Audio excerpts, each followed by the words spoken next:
राजाभाऊ वाझे यांच्या विजयाची गॅरंटी देण्यासाठी जमलेले लाखो लाखो नाशिककर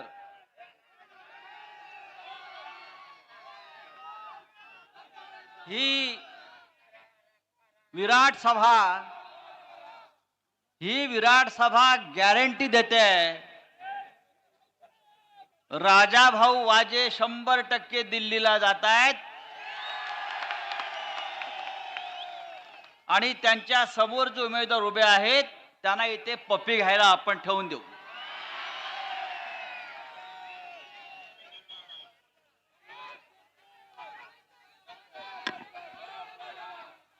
राजाभाऊ वाजे यांनी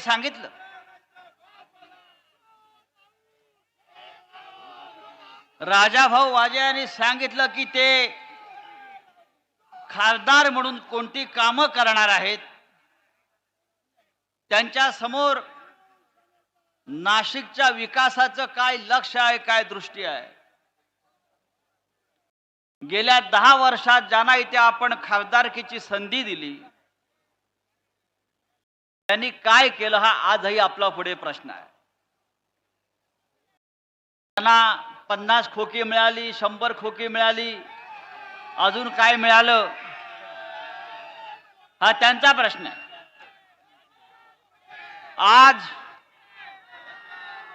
आज माननीय उद्धव साहेब इथे उपस्थित आहेत, पण या देशाचे पंतप्रधान मिस्टर फेकू आपण म्हणताय, मिस्टर फेकू हे सुद्धा नाशिकमध्ये होते. हे सुद्धा नाशिकला होते. निफाड तालुक्यातल्या पिंपळगावला गेले.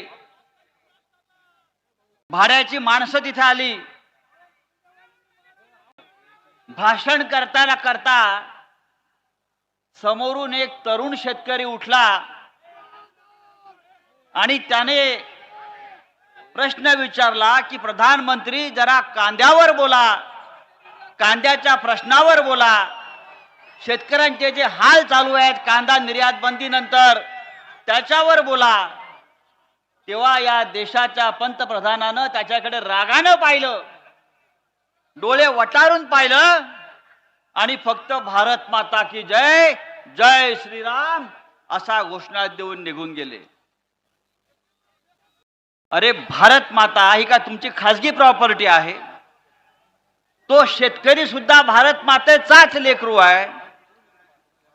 तो शेतकरी सुद्धा श्रीरामाचाच भक्त आहे. तुम्ही पंतप्रधान म्हणून या शेतकऱ्यांचे प्रश्न सोडवू शकत नसाल, कांदा उत्पादकांचे प्रश्न सोडवू शकत नसाल आणि फक्त थापा मारून निघून जात असाल तर या थापाड्याची या देशाला गरज नाही. 4 जून नंतर आपल्याला त्यांना घरी बसवायचं आहे. नरेंद्र मोदी येणार आणि त्यांना आमचे शिवसैनिक काही प्रश्न विचारतील म्हणून निफाड मधल्या आमच्या अनेक शिवसैनिकांना पोलिसांनी नजरबंद करून ठेवलं, अटका केल्या. नरेंद्र मोदी शिवसेनेला अशा प्रकारे घाबरतात, महाराष्ट्राला घाबरतात, शिवसैनिकांना घाबरतात. या देशात प्रचंड प्रमाणामध्ये बेरोजगारी, या देशाची अर्थव्यवस्था साफ कोलमडलेली आहे. तरी सुद्धा नरेंद्र मोदींना एक प्रकारची घमेंड आहे की माझ्याशिवाय या देशाला पर्याय नाही. मी म्हणजे देश, मी म्हणजे इंडिया, मी म्हणजे सर्व काही. ही घमेंड उतरवायची वेळ आता आलेली आहे. नव्या भारताचा नवा मंत्र मोदीने दिलेला आहे. आपल्याला सांगू इच्छितो हा नवा मंत्र काय आहे की या देशामध्ये कामधंदा मंदम, मंदी प्रचंडम, जिंदगी झंडम, फिर भी घमंडम. फिर भी घमंडम. अरे कसली घमेंड आली आहे तुम्हाला? या देशाची जनता तुम्हाला सत्तेवरून खाली खेचायला निघालेली आहे. आज नरेंद्र मोदी सकाळी पिंपळगावला होते. नंतर इथून ते मुंबईला कल्याणला गेले. कल्याणवरून ते मुंबईमध्ये आता रोड शो करतायत. अख्खी मुंबई त्या रोड शो साठी आज बंद करून ठेवलेली आहे. ट्रेन बंद केलेल्या आहेत, मेट्रो बंद केलेली आहे.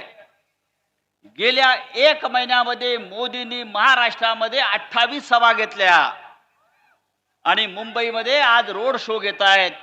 शिवसेनेमुळे नरेंद्र मोदींना रस्त्यावर यावं लागलं, लक्षात घ्या.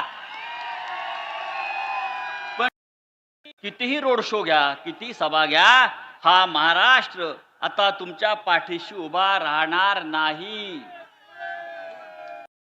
महाराष्ट्रामध्ये जिथे जिथे नरेंद्र मोदींची सभा झाली आहे त्या तिथे भारतीय जनता पक्षाचा पराभव होणार आहे. त्या प्रत्येक ठिकाणी शिवसेनेचा महाविकास आघाडीचा उमेदवार जिंकणार आहे. हे तुम्हाला मी आता खात्रीनं सांगतो. नरेंद्र मोदींनी 1 वर्षापूर्वी कर्नाटकामध्ये 27 सभा घेतल्या आणि 28 रोड शो केले.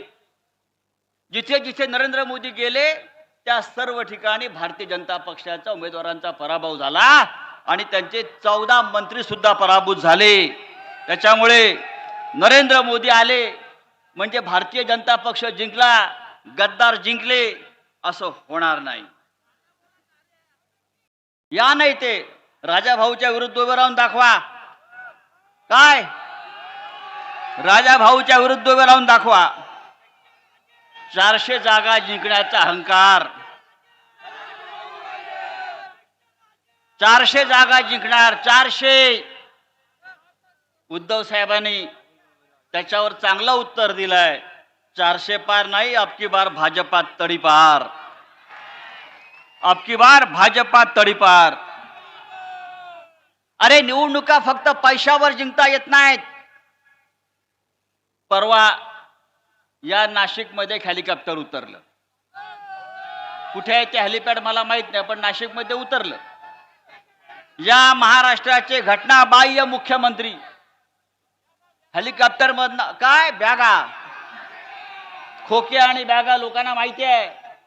त्या हेलिकॉप्टर मधून 19 बॅगा उतरल्या. आपण त्या संदर्भातला एक व्हिडिओ सुद्धा लोकांसमोर आणला. 19 बॅगा म्हणजे 19 कोटी रुपये त्याच्यामध्ये होते. या 19 बॅगामध्ये काय तुमचे चड्डे आणि बनियन होते काय? काय होतं त्या बॅगेमध्ये? कोणासाठी आणलाय 19 बॅगा? आमचा पराभव करण्यासाठी आणला? अरे हा तुमचा पापाचा पैसा आमचा पराभव करू शकत नाही, लक्षात घ्या. तेव्हा मित्रांनो, या महाराष्ट्रामध्ये परिवर्तनाची लाट आलेली आहे. शिवसेनेचे पक्षप्रमुख उद्धव ठाकरे यांच्या नेतृत्वाखाली हा महाराष्ट्र एका क्रांतीच्या दिशेनं निघालेला आहे. एक लढवय्या नेता, एक संघर्ष करणारा नेता नरेंद्र मोदी, अमित शहा या महाराष्ट्राचे दुश्मन, त्यांच्या विरोधामध्ये उद्धव ठाकरे यांनी जी मशाल पेटवलेली आहे ती मशाल आता या महाराष्ट्राला नवी दिशा दाखवल्याशिवाय राहणार नाही. मी आपल्याला इतकंच सांगेन, मी आपल्याला एक गॅरंटी देतो माननीय उद्धव ठाकरे साहेबांच्या वतीनं, नरेंद्र मोदी 4 जून नंतर प्रधानमंत्री राहत नाही. आणि या महाराष्ट्रामध्ये पुढल्या 4 महिन्यामध्ये सत्ता बदल होऊन या राज्याची सूत्र पुन्हा एकदा शिवसेनेच्या नेतृत्वाखाली महाविकास आघाडीकडे आल्याशिवाय राहणार नाही. ज्या पद्धतीनं भ्रष्टाचाराचा वापर करून शिवसेना फोडली, राष्ट्रवादी काँग्रेस फोडली, हा जनतेचा आवाज इतका बुलंद आहे की या जनतेच्या बुलंद आवाजामुळं नरेंद्र मोदीच्या खुर्चीलाही सुरुंग लागल्याशिवाय राहणार नाही, याची खात्री बाळगा. राजाभाऊ वाजे एक आपल्यातला प्रामाणिक सचोटीचा माणूस उद्धव साहेबांनी आपल्याला उमेदवार म्हणून दिलेला आहे. आपण त्यांना त्यांची निशाणी मशाल या मशालीला भरभरून मतदान करून ही मशाल पुढल्या 4 दिवसामध्ये नवीन चिन्ह जरी असलं तरी पुढल्या 4 दिवसामध्ये ही मशाल आपण घराघरामध्ये पोचवायला पाहिजे आणि आपल्याला दाखवायचं आहे तुम्ही आमचा पक्ष काढून घेतलात, तुम्ही आमचं धनुष्यबाण चिन्ह काढून घेतलात, तुम्ही आमच्यावरती हल्ले केलेत, आघात केलेत, तुम्ही आम्हाला अपमानित केलं, तुम्ही महाराष्ट्राला अपमानित केलं, पण ही मशाल यापुढे महाराष्ट्राला उजळून टाकल्याशिवाय राहणार नाही. आणि हिंदू हृदय सम्राट शिवसेना प्रमुख बाळासाहेब ठाकरे यांची शिवसेना ही शिवसेना जे नकली म्हणतायत, ही शिवसेना जे नकली म्हणतायत त्यांना आपण दाखवून द्यायचं आहे हा विराट जनसागर नाशिकचा हा नकली नसून हा तुमच्या पराभवासाठी सज्ज झालेला रौद्र रूप धारण करणारी ही शक्ती आहे. जय हिंद, जय महाराष्ट्र.